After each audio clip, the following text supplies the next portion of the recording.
Wondering what's next in your business or personal life? Welcome to Success to Significance, Life After Breaking Through Glass Ceilings, a podcast dedicated to helping you with all of life's challenges, discoveries, and opportunities.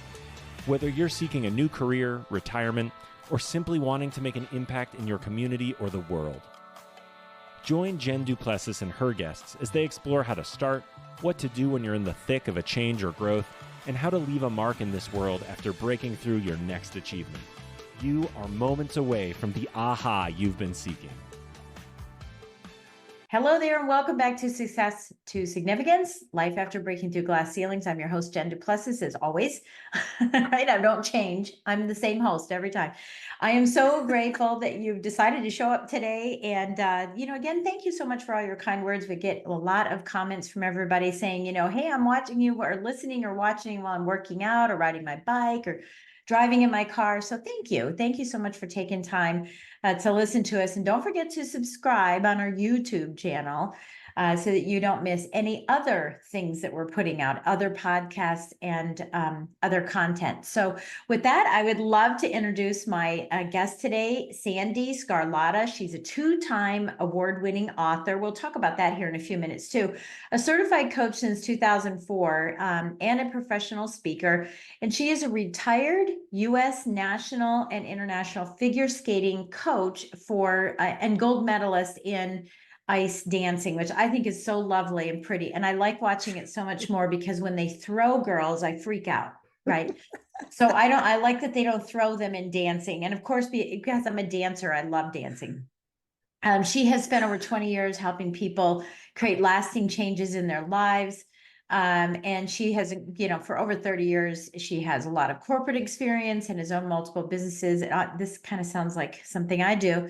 And she's the host of Happiness Solved podcast. So I'm delighted to have you here today. I know we're going to talk about a lot of other things that are in your bio, but let's first talk about, you have a couple of books, and I know right now, Happiness Solved, Climbing 100 Steps is the book that you have out now. But let's talk about your previous books. What kind of books have you put out so that if someone wanted to go look at it, they could?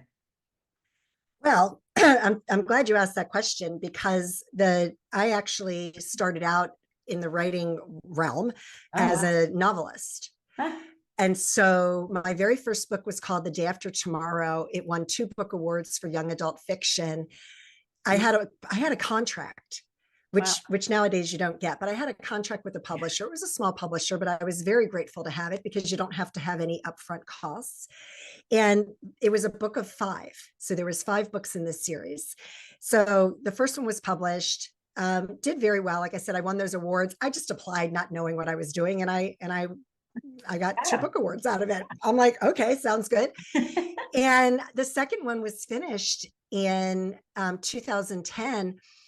And I had a lot going on in my life at that time. And I was getting ready to go through a divorce and kind of lost track with the publisher, but then the company ended up going out of business. So the second book was never published.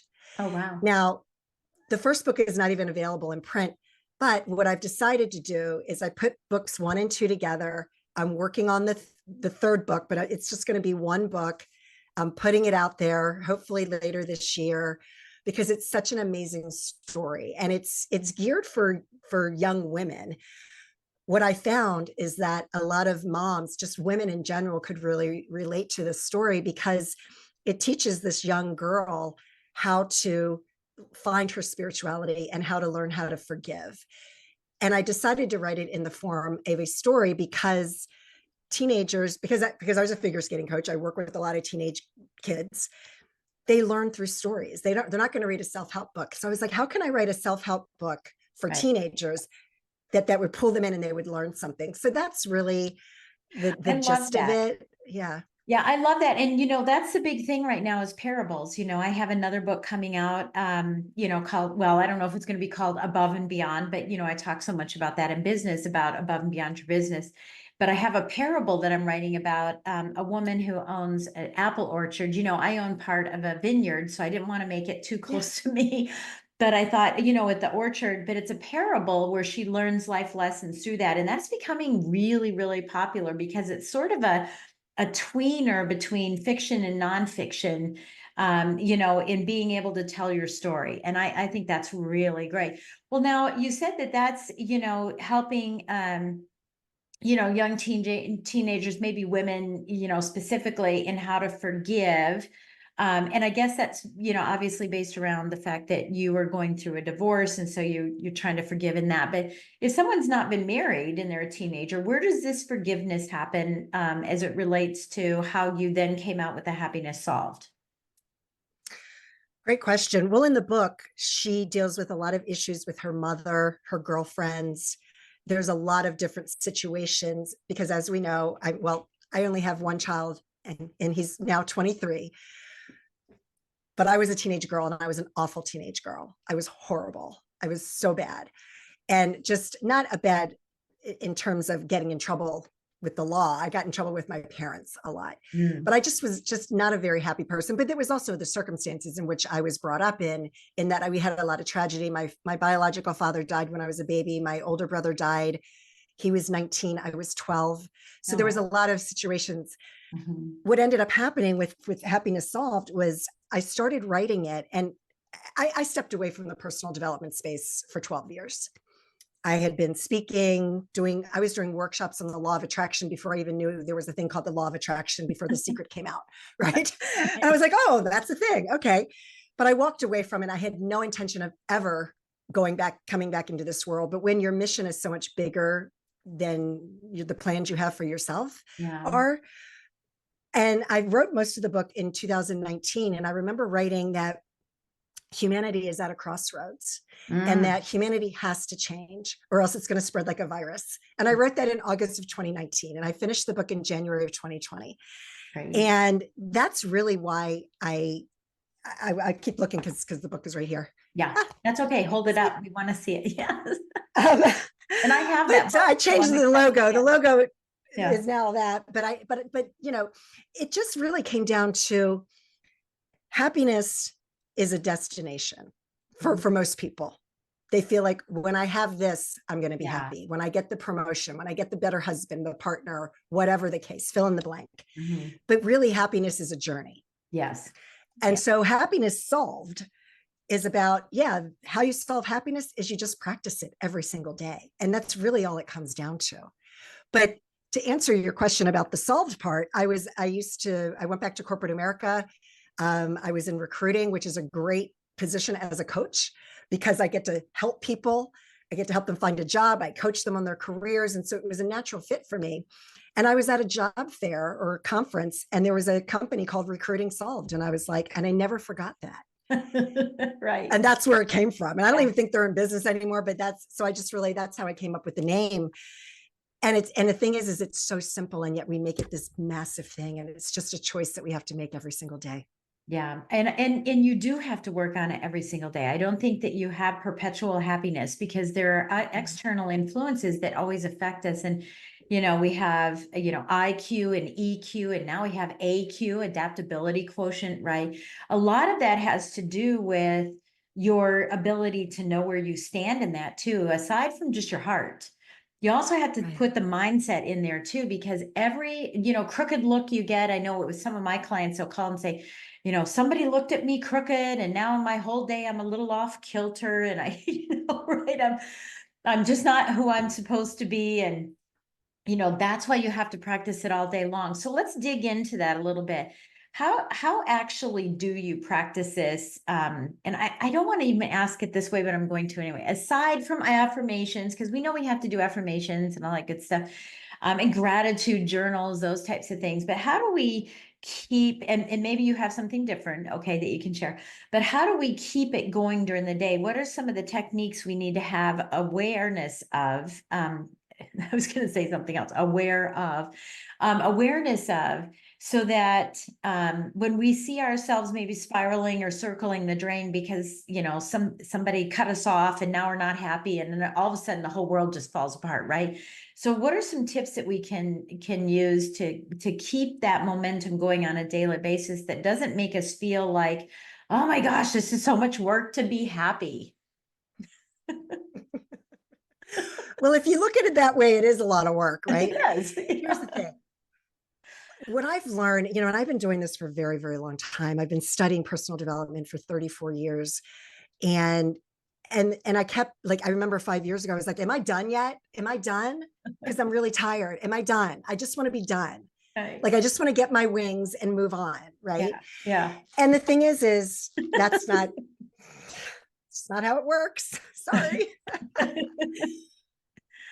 What I've learned, I've really delved into more of the energetic part of our beings, because we are energetic beings. And fortunately, science has really confirmed this, and all the major universities actually have departments devoted to this study. We have to understand why we think the way we do. And here's the thing. Because of our DNA from thousands of years ago, when it was fight or flight, when we were like, running from bears or trying to kill our next meal, whatever it was, it served us. It was that fear, that stress response. So we are naturally more inclined to lean towards fear than we are towards love. It's just in our DNA. So when you recognize that what you're feeling is fear, you can also say ego, right? So there's two states of being. You're either in consciousness or you're in ego, which consciousness is love, ego is fear. So when you recognize, okay, this is fear.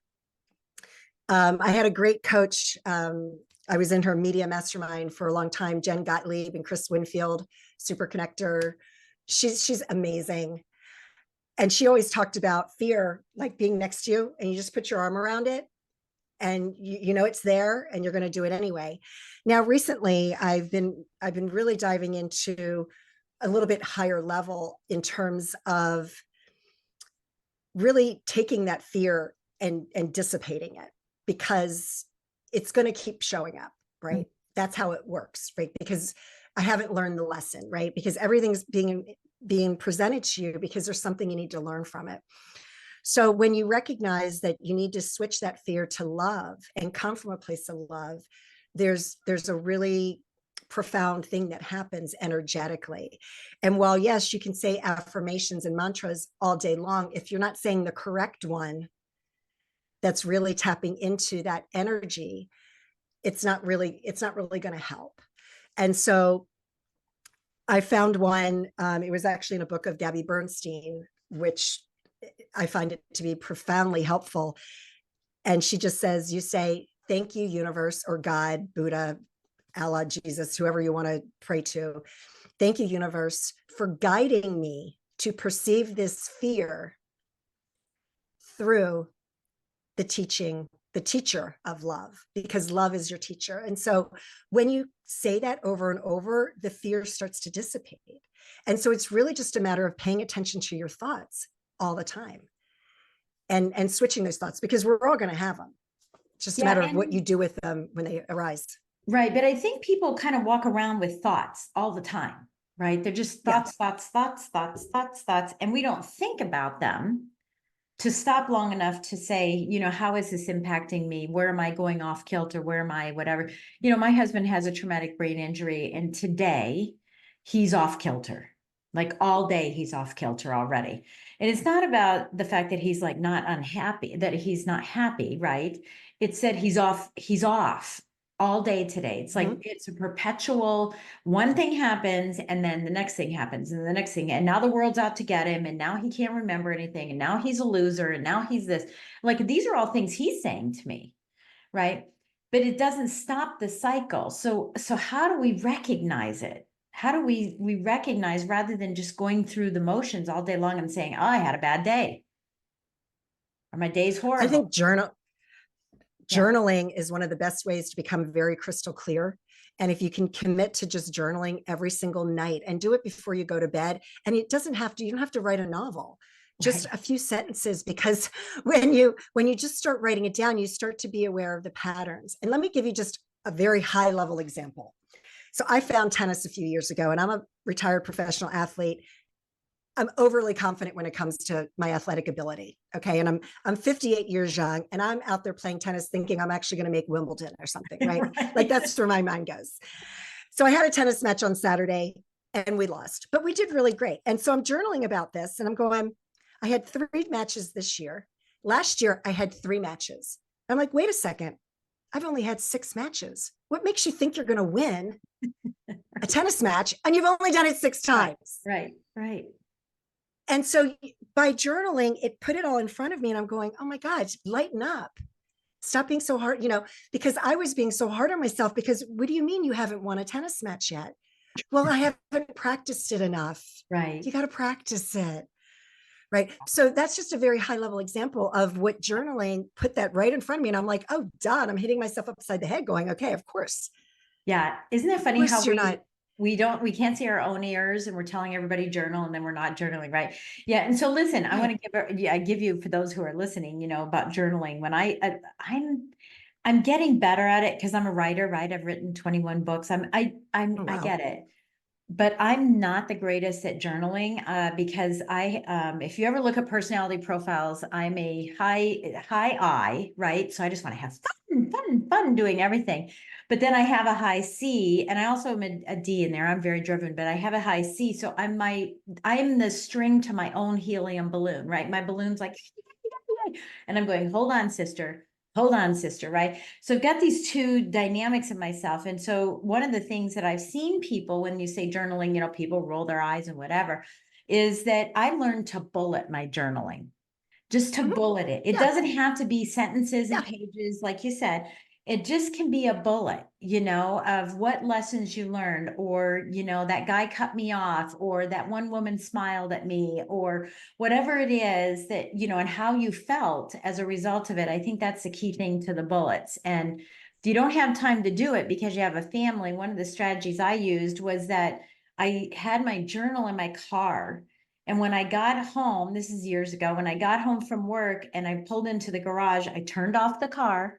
Just so everybody knows, I turned it off. I turned off the car and I pulled out my journal and I started journaling before I went into the rat race of my house with all the kids who need everything, homework, this, that, and the other, my husband, what's for dinner.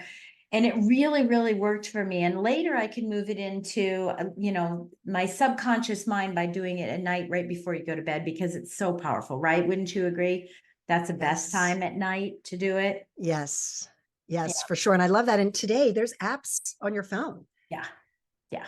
And I also want to throw out for people, because we all have our bad days. If you keep like a badass journal and then every day celebrate your wins as well. And even if it's just in your mind, like, because those are the things, because I know even just as much as a few months ago, I found myself every morning putting my coffee cup in front of the Keurig. I didn't do this yesterday. I didn't do this. I didn't do this. And I didn't do this. Right. And I'm like, what are you doing? And I'm like, okay, so now, because I became aware of it, I just wasn't even aware that my mind was automatically going into this default of beating myself up over not, because I'm like you, I think we're very similar personalities. Oh yeah, you and I are. We've talked forever. Yeah. And it's like, oh, I didn't get this done. And so now it's like, oh my gosh, look what I got done yesterday. Even if it's just like, wow, I got 3 loads of laundry done today. And that's all I did. That's great. Yeah. That's awesome. It's a very good point that you bring up, even for my daughter. We were talking in the green room that my youngest grandson has his first ear infection, right? He'll be a year old in a couple of days. And my daughter's like, I can't get anything done. I can't get anything done. And so it's a really good timing that we're even recording today so that I can say here today, what did you get done? Stop worrying about what you didn't get done. Let's talk about what you did, because you were there for your son. You took him to the doctor. You went and got his medicine, right? So he's feeling better.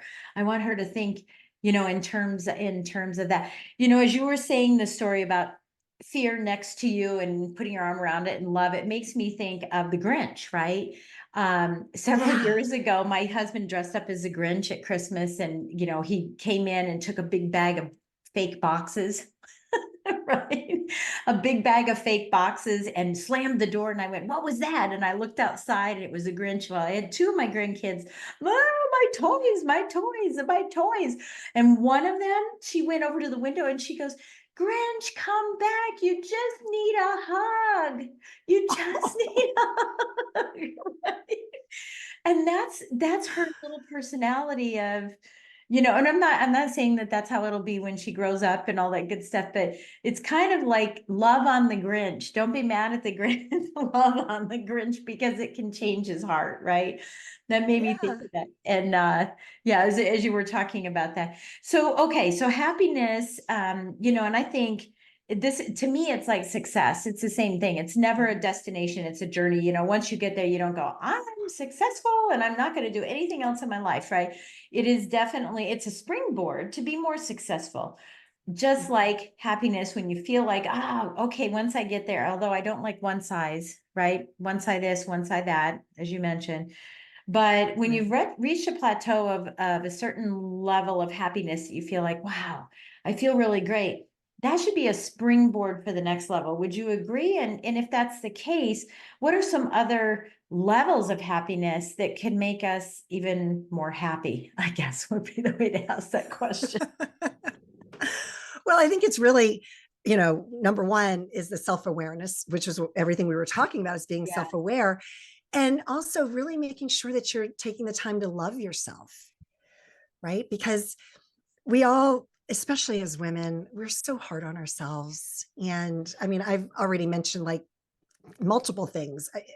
And as I say this, it's no accident that I have a podcast and a book that's about happiness, because that's like my life's purpose. Yeah. And I'm always striving for it, because I am somebody who experiences the full range of emotions. And I always like to make sure people understand that it's okay to get angry. It's okay to be frustrated. You're human. You're going to experience these emotions, and you allow yourself to feel those. And so once you, part of practicing self-love is allowing yourself to feel and not beating yourself up over it. So as you do that, it's building that resilience. I always say it's kind of like a muscle, like confidence is a muscle, resilience is a muscle, and you constantly want to be working towards building that up. But every time you have an outburst, let's just say, and you react. Yeah. We all do. We have a reaction. It could be hormonal, whatever the case may be, but we all do it. Mm-hmm. We have a reaction. The trigger. And it's a trigger. Yeah. And you take a step back and you look at it. And you're like, oh, wow, that's really all it's about, is just reflecting on that. Okay, so in the future, how could I handle this differently? And that's a win for you. That's a huge win. Just taking a time to think back. Okay, I did this. How can I do it differently in the future? And give yourself grace. Like it's okay. It's so forgive yourself. I know. And we've mentioned it already, but I'm going to mention again, it's so important to reflect back on this and not just to live life without any reflection, and look, there's a reason that there's a rear view mirror, right, in a car. And the whole idea is for us to reflect, but notice that the rear view mirror is much tinier than the windshield. Yes. The windshield is the big bad world. I shouldn't say it. The big world ahead of us, right? The big world. Wow, look at all these opportunities. The rear view mirror is for us to reflect, not to live. Right. And that's why it's so much fun. Sure, look at it. Make sure, oh yeah, we just passed that snowstorm. Ooh, we just passed this, to look back on it. And I think that that's what you're saying is please take the time. Do you have a timer on your cell phone every single day that says reflection or, a badass journal or whatever? Do you have something that triggers you every day to remember maybe you're an expert at it, but what about those that are still developing the muscle and have to remember? Yeah, I think that a timer is fantastic. And for me, I've just created the ritual. And if you create a ritual, it becomes a habit. And so for me, it just becomes a non-negotiable. Yeah. Now journaling, just like you, I've never been a journaler, and it's something that I've been trying. And I've been doing a pretty good job of it, right? I think I'm going on like 30 days of it right now. Mm-hmm. And it's something I've always talked about. And I rightly say, like, I'm not very good at it, but I know that it works for people. I probably have a half a dozen or more, or probably more than a dozen journals that I've started and not finished over the years. Yeah. And so it's something I've always strived to do. I was there too. But I think that, yeah. And if you don't do it every day, that's okay. Yeah. It's just like you said, the bullet points, just getting it down on paper and taking that time to reflect. But for me, I just try to create these non-negotiables in my life. Yeah. Yeah. And I mean, this gets down to your core values, right? If this is that important to you, then it becomes a non-negotiable. That's what core values are for you. One of the other suggestions that I gave to one of my clients, I was just reminded of this because you were saying, they said, I am never going to write, because I can't stand my writing. It takes forever. It was a guy, and he literally had chicken scratch. It looked like a bunch of chicken scratches on a piece of paper. And I said, why don't you do an audio journal every day about this is how I'm feeling and yada, yada, yada. And he ended up doing it in Otter so he could transcribe it. Yeah. So that might be a way to get started, to get started in that. And thanks for being vulnerable to say, hey, look, I'm journaling and I'm really trying, because, we're all in this pursuit together, this, pursuit of, being happier. So let's talk about something that I call comparison is the thief of joy Oh, / happiness. yeah. This is a Yeah. society where we have so much social media. We see everybody. I see you, you see me, we've talked about it before. It's like, how did you become a lady? I want to be a lady. And then I see you with Mo and I'm like, oh, I got to call Mo. And, like we're constantly doing this, right? All of us do this all the time. And whether it's vulnerable things, good things, or bad things, we're still comparing. How can we diminish, since you used that word before, or dilute the comparison, which to me is the thief of joy? Why am I not like How am I not like this? Yeah. Yeah, it's probably one of the hardest things, not only as for humans, but as women, especially. Mhm. And I have to admit, there's times where I'm on social media and I start not feeling very good. Yeah. And I start feeling bad because, well, she's doing this and he's doing that and all this stuff. And what am I doing? And I turn it off and I put it down. And again, it's that awareness. It's that awareness of, okay. And when that happens, am I being in a state of fear or a state of love? Mm-hmm. And so I try to just shift that inner dialogue for love, be happy for because I genuinely am happy for everybody else. It's just, I'm human. I'm no different than anybody else. Yeah. And I look at it and I'm like, oh, and I'm like, you know what? She's Lady Jen because of what she's accomplished. And she's done all these things that I haven't done yet, or, whatever. Or that fear is holding you back from being able to do it. Right. And look at it in a different angle and say, okay, so if I truly want this and I want to feel great, how do I turn this? Yeah. Right. And you recognize, okay, well, I've had these fears and I have to tackle these fears in order to be able to take the action that's necessary to accomplish those things. But what I wrote about in my book, a friend of mine said it so eloquently. She goes, people always say, oh, I wish I was like this person or that person. Well, if you want to be like the other person, you better be willing to take all the good and all the bad that person has, because I promise you, you don't want their baggage. You don't want the other person's baggage. And we have to just remember that the person that only posts all of these happy, happy times, they have just as many sadnesses, stresses, anxiety, trauma, tragedy. They have just as much as the next person. And they have just as much naysayer and negative energy and things like that too, because they are posting those things, right? And so you have the whole world going, well, look at you. You think you're this, right? and so they experience all of that. And I think that's, super powerful that you're saying that is, I think for me, my husband says every night, he's like, why are you on Facebook again tonight? I don't do any of that during the day, right? But at night, it's really weird because I used to read every little comment, like whatever, and I don't do any of that anymore. But I'm watching videos that make me laugh. Right. Yes. And I'm a big, there's this married couple that do this married couple thing that they kind of poke fun at each other all the time. And so I love that. I go, honey, this is us. And then, animals, for me, that's what it is. Yeah, I love watching animals. Although I passed through the ones that it's like, oh, this little baby was almost going to die. This little baby kangaroo. I'm like, no, can't watch that.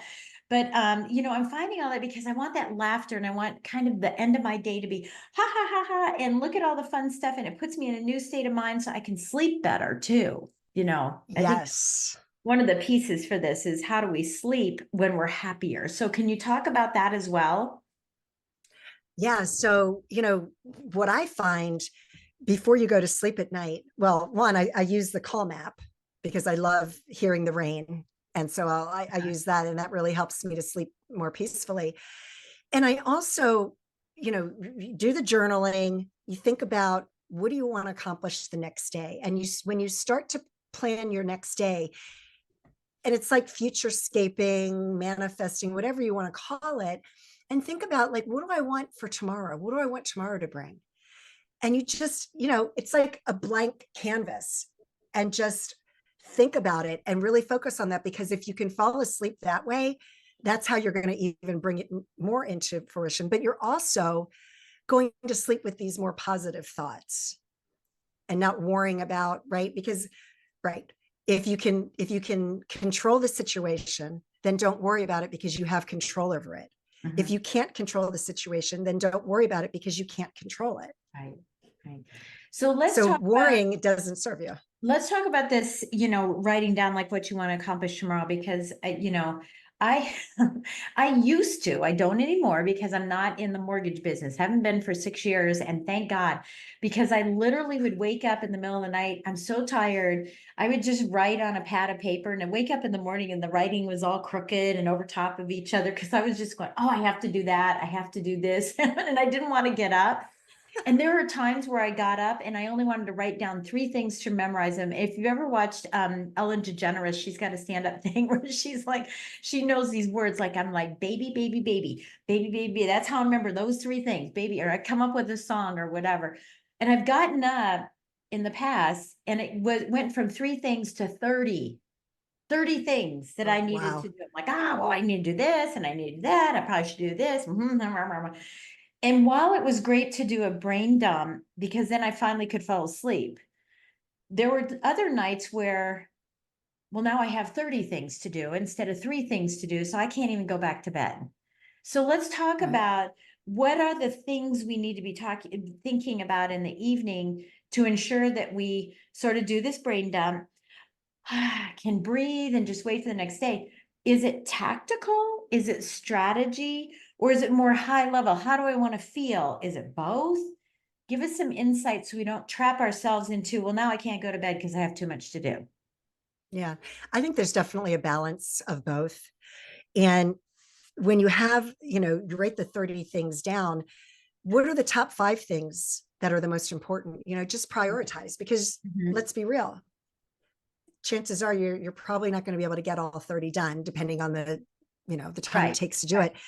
So for me, it's like, well, what are the five things that I need to accomplish tomorrow? And when you focus on that, oh, that's so manageable. I Yeah. can easily do that. And then you're like, okay, yeah, I got this. Those 5 things, how long is it going to take me? 2 hours? Oh, it's only 2 hours of my day. Whew, okay, I can go to sleep now. Right. Right. Yeah. Good. And then put yourself into and then you work on the mindset part as well. Like, just focus on Yeah. everything you have to be grateful for. Yeah. Yeah. Yeah. I love that. And I do think it's good to have a little balance of both, even though I'm not a fan of balance. I'm not either.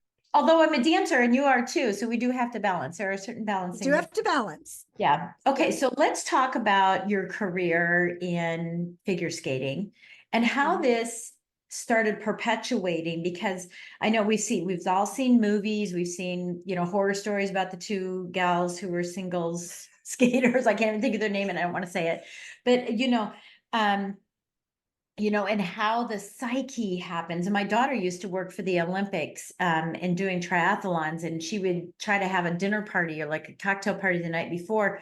And she said nobody shows up. And I said, well, why don't they show up? She goes, I finally learned that, if I come up to you and I go, so Sandy, how's your workouts? And if Sandy says, oh my God, they're incredible, then I start going, oh, well, are mine incredible? And so it affects their psyche. So did all of this happiness start there because you went through that yourself, or you saw it in people? Where did all this start? Give us a little insight into that world and how it transformed you into where you're at now.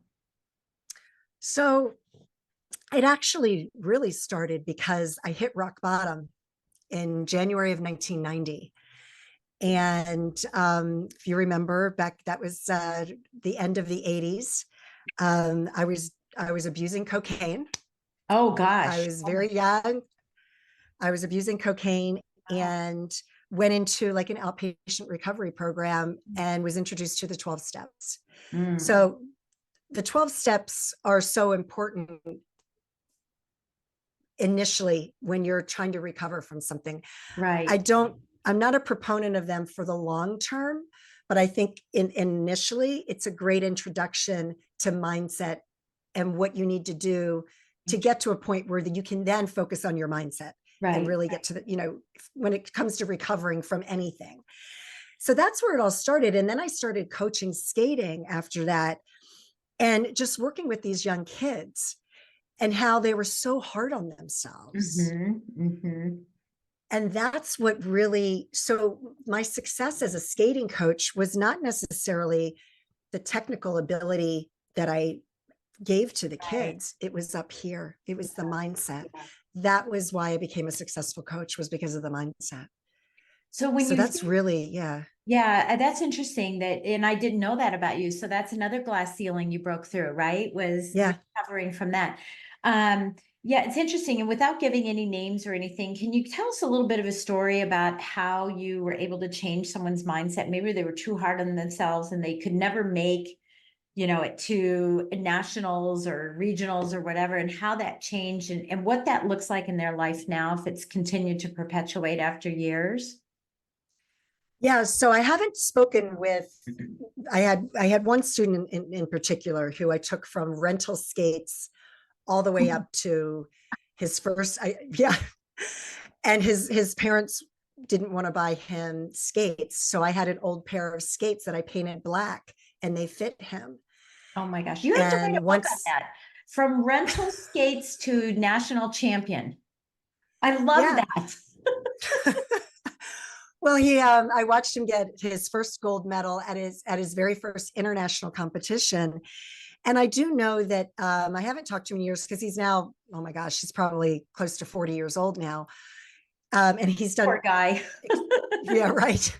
But I do know that there was one time when he wanted to meet me for coffee and he just said, you were just one of the most important role models in my life. And I will never forget the influence that you had on me. And so that was really fantastic. Today, I do work with some teams that are local to our area. And what I find is they're teenagers and they're like sponges. And it's almost like when you explain how the confidence, how they have to build that confidence up. And it's like a muscle. They're like, really? So how I am today isn't how I have to be tomorrow. And I'm like, no. And they're like, no kidding. And I've seen, one team in particular, at the very first year competing at their level, they got third place at US Nationals. Wow. And it's just changed things drastically. Even something as simple as, what do I do before I get out on the ice to perform? And I'm like, start focusing on everything you have to be grateful for. They're like, I don't have to. I'm like, no, focus on gratitude. Okay. Yeah. They start focusing on gratitude because they already know what to do. Yeah. You can't change something. You've practiced it so many times. You know what to do. So just focus on your gratitude. And they get out there and they nail it. Wow. Because they're just in a different consciousness, right? Yeah. Yeah.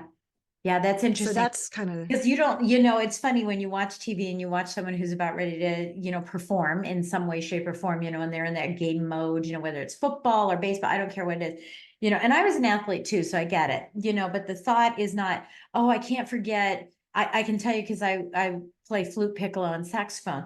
So I never think, oh, I can't forget that one note, I've really got to blow harder so that I can get that note. I don't think about that. I'm like, okay, the practice is done. Now it's in my hands, right? And it's time for me to show what I, done. All those hours of practice, are now coming to a head. And and it's funny because when you see kids, not kids, but just anybody, you're like, ooh, they're in the game.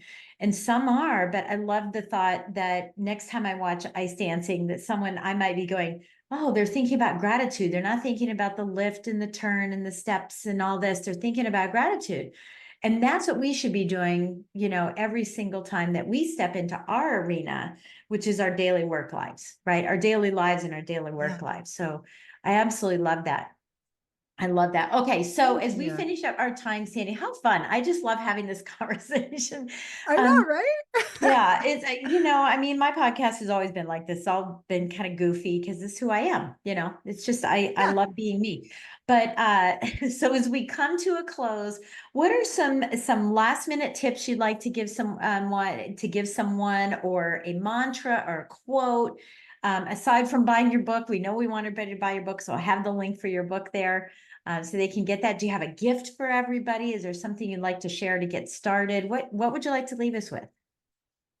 Yeah. Oh my gosh, there's so many things. Well, I think on the gifts, because I train people to launch, grow, and monetize their podcast, I think I had some downloads on how to launch a podcast and how to be a podcast guest as well. Right. Because there's definitely a formula for that.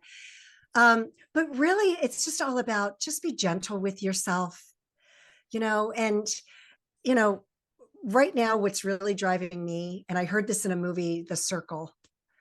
It's a Tom Hanks movie that's pretty recent. I think I saw it on Netflix. And the actress, I believe, is Emma Watson. She's in an interview, and the guy says, "So what are you most afraid of?" And she goes, "Untapped potential."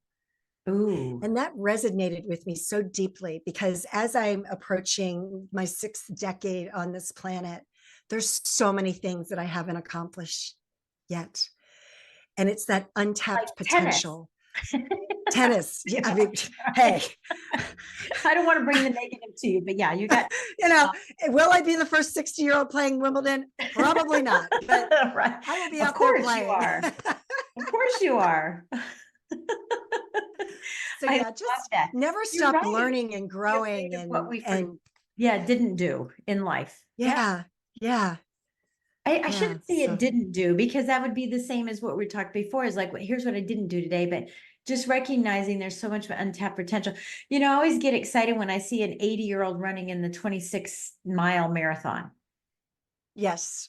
That's an Yes. example of untapped potential. I'm like, okay, so I'm 60. I've got 20 years to work on this, right? And it's untapped potential. And if I don't take the actions today, then it will always be untapped. Yeah. And it's all baby steps. Mhm. I've done 6 USTA matches. Okay. Let's see after 10. Have I won a match yet? And if not, maybe I need to adjust something, but like it just keep taking action. Yeah. Well, because and we can, you stepped onto the tennis court and said, hey, I want to learn this. You took lessons. I mean, I'm learning French right now, and it's, oh, wow. wow. I'm going, and I took it in high school, so I know a lot of it. I can read it, I can listen to it, I can hear it. If they talk slower, I can get it. But when it comes out of my mouth, it's crazy. It's just crazy. But that's where the struggle is, right? But yeah, it's a learning thing. And it's like, oh, because I have a goal to go to Paris and spend a whole month in not Paris. I just got back from Paris, but to go to France and spend a whole month in France, away from Paris, where they don't speak English. Mm-hmm. And in order to do that, I've got to learn more, because otherwise it's going to be a struggle, right? So the more that I can learn, the more that I can take on. And yeah, it's painful, but it's a muscle, and it's building my confidence too. That's right. Yeah. Yeah. And you got to practice it. Yeah. Yeah. So I try. You got to practice it. Yeah, I try. Thank goodness my app has a group that we all try, and we all sound goofy. So I don't feel bad at all. Like we're all there you right go. there. I love that you're learning how to speak French. That's incredible. Yeah. Yeah. Are you going to hit up the Bordeaux region? You know what? I don't know. We're fans of Southern France. We like Cassis and Versailles and, and all of that. So we might be sort of the south of France. I'm not sure, I mean, you would think I'd go to Bordeaux, but I actually don't like French wine. I'm sorry. Oh, well, there you go. Champagne. So we'll see. We'll see what happens. Okay. So you said something about a gift, right? Do you have something that you want to give to our listeners? Well, I have just a checklist on how to launch a podcast. Oh, great. And then also a checklist of how to be a great podcast guest. Perfect. Got it. I heard you say that, and now I got it. Yeah, I got it. Wonderful. Well, I think I'll have to get it, because when I'm on your show, I want to make sure I don't mess up. Oh. Now I'm all worried. After 12 years of doing this, now I'm going, oh boy, No. oh boy. Fear. You got it in the bag. Let me love you, fear. Let me love you. I love it. It's been so great, Sandy, having you on here. Thank you so much. We'll make sure that we put all the links below in the notes for everybody. It's been a pleasure having you as a guest. Thank you. My cheeks hurt from laughing so much. So Oh, thank good. you. Okay, good. Sounds great. Well, again, thank you all for listening in today. And just as a reminder, grab some of the free gifts that she's offering to you, that Sandy's offering to you. Make sure you're following her on social media. Make sure you're, subscribing to our YouTube. And most importantly, just take your thumb and scroll down real quickly and give us a great 5-star review and write a beautiful comment about something you learned today from Sandy that you're going to apply in your life. We want to hear what you're actually putting into action so that you can break through your glass ceilings. And with that, we'll catch you on the next episode of Success to Significance, Life After Breaking Through Glass Ceilings. You've been listening to Success to Significance with Jen Duplessis, the #1 podcast for people wanting to give more value and make an impact. Loved this episode? Be sure to subscribe right now at www.jenduplessis.com/S2S for more stories, strategies, and thoughts to help you gain significance and success. And if you like what we're doing, don't forget to give us a rating and review so we can continue to bring you the best content possible. Join us next week for another breakthrough episode. Thank you for listening.